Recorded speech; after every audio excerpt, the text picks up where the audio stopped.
오늘 우리에게 주시는 하나님의 말씀은 열왕기하 6장 24절에서 7장 2절까지 말씀입니다.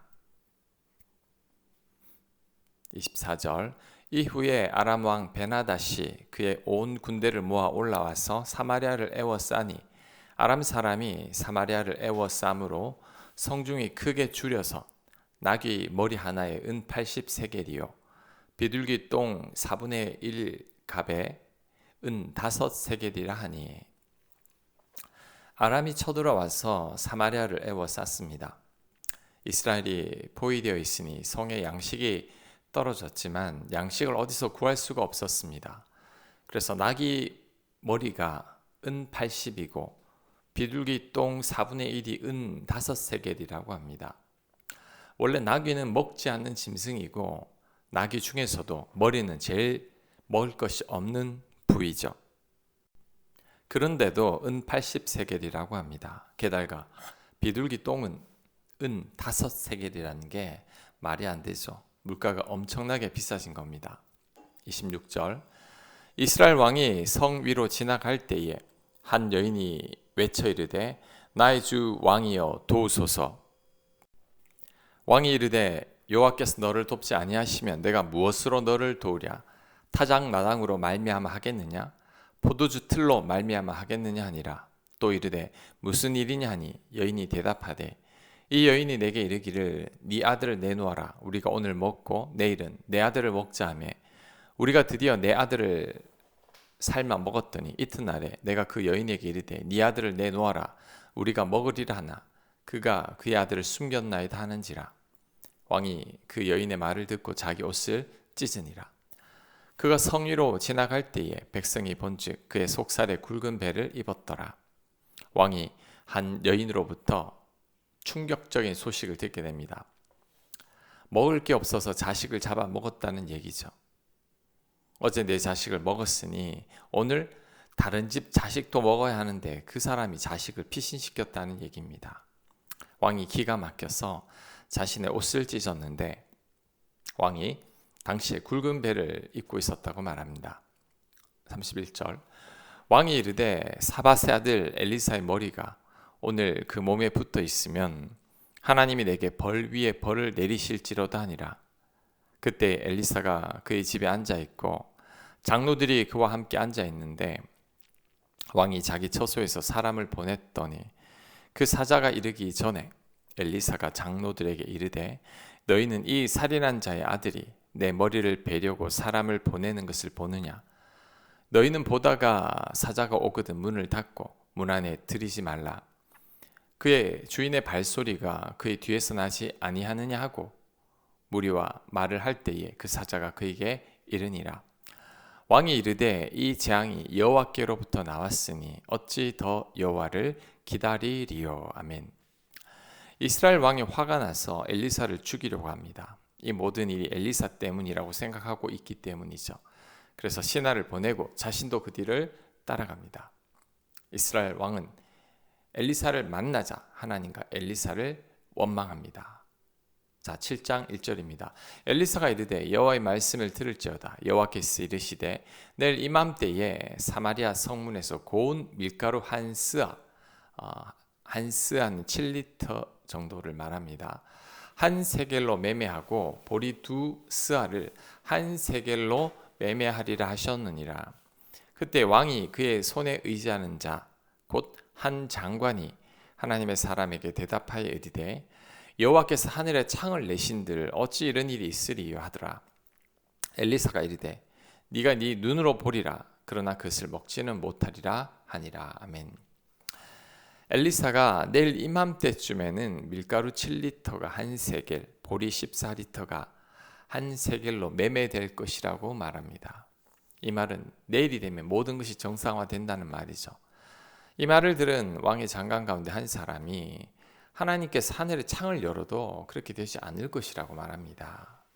믿지 않은 거죠. 이 말을 들은 엘리사는 그 장관이 그렇게 될 것을 보기는 하겠지만 먹지는 못할 것이라고 말합니다. 자, 이 사건을 통해서 두 가지 교훈을 살펴보겠습니다. 첫째, 진정한 회개는 원망이 아니라 반성입니다. 이스라엘 왕은 인육을 먹는 백성들의 처지를 보고 자신의 옷을 찢었는데 그때 굵은 베옷을 입고 있었습니다. 굵은 베옷을 입고 있었다는 말은 회개 가운데 있다는 말이죠. 옷을 찢는 행동도 회개나 깊은 탄식을 의미합니다. 이를 볼 때 왕은 지금 나라에 닥친 재난으로 인해 회개 가운데 있음을 알 수 있습니다. 그런데 진정한 회개는 자기 반성입니다. 내 죄와 허물은 없었는지를 살피고 내 죄와 허물에 대한 반성과 그 죄와 허물을 떠나는 것입니다. 그런데 이스라엘 왕은 엘리사와 하나님께 대한 원망이 있습니다. 재난의 원인이 자신에게 있음을 알지 못하고 하나님과 엘리사를 원망하고 있습니다. 사실 이스라엘에 닥친 재난은 왕이 이방신을 섬기고 영적인 간음을 했기 때문이죠. 그 죄만 철저히 회개했어도 이런 재앙을 만나지는 않았을 겁니다. 그런데 왕은 그 사실을 깨닫지 못하고 엘리사와 하나님을 원망했습니다. 심지어 엘리사를 죽이려 하고 있죠. 오늘 성경을 보면서 우리들의 회개를 점검해 봐야 합니다. 나의 허물과 죄를 회개하고 있으면서 아직도 누군가를 원망하고 있다면 이것은 회개가 아닙니다. 내 잘못이 아니라 누군가를 탓하고 있는 것도 진정한 회개가 아닙니다. 참 회개는 오로지 나의 허물만 보이는 거죠. 하나님은 지금 나에게 관심이 있습니다.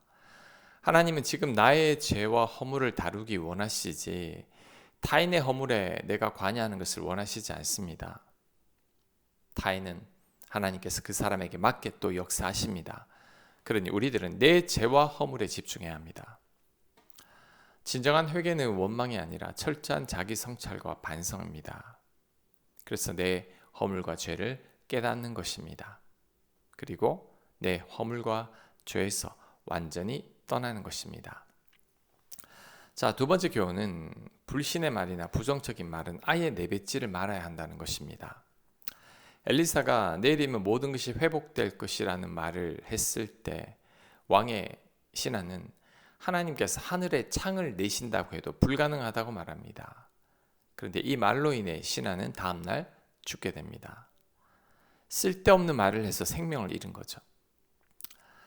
말을 내뱉은 것과 내뱉지 않은 것에 큰 차이가 있습니다. 속에 담아두고 말을 밖으로 끄집어내지 않으면 불씨가 꺼져가는 숯불과 같습니다. 시간이 지나면 꺼지고 맙니다. 불평과 불만이 사라지기도 합니다.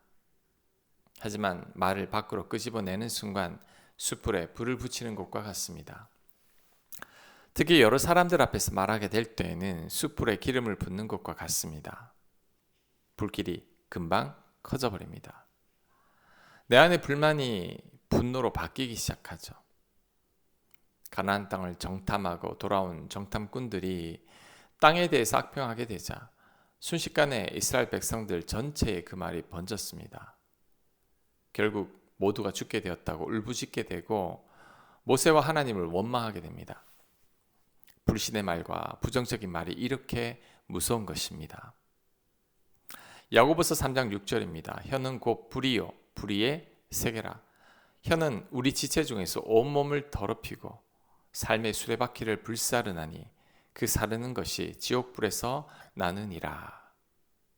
자, 그러니 아예 내뱉지를 말아야 합니다. 내뱉지 않으면 불이 꺼지지만 내뱉는 순간 지옥불처럼 불이 붙게 됩니다. 지금 내 입술을 잘 점검해야 합니다. 내 입에 파수꾼을 세워야 합니다. 나쁜 말과 불신의 말은 그 어떤 경우에도 내뱉지 말아야 합니다. 내 삶에서 좋은 날을 보기를 원한다면 악한 말, 불신의 말, 부정적인 말을 내뱉지 않아야 합니다.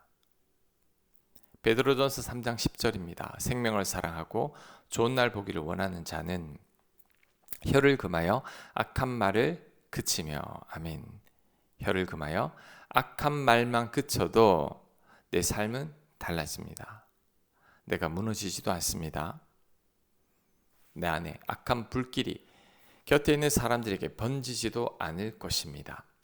아멘. 묵상과 적용 질문입니다. 내 죄와 허물을 회개할 때 누군가에 대한 원망이 있지는 않은지 점검해 보시기 바랍니다.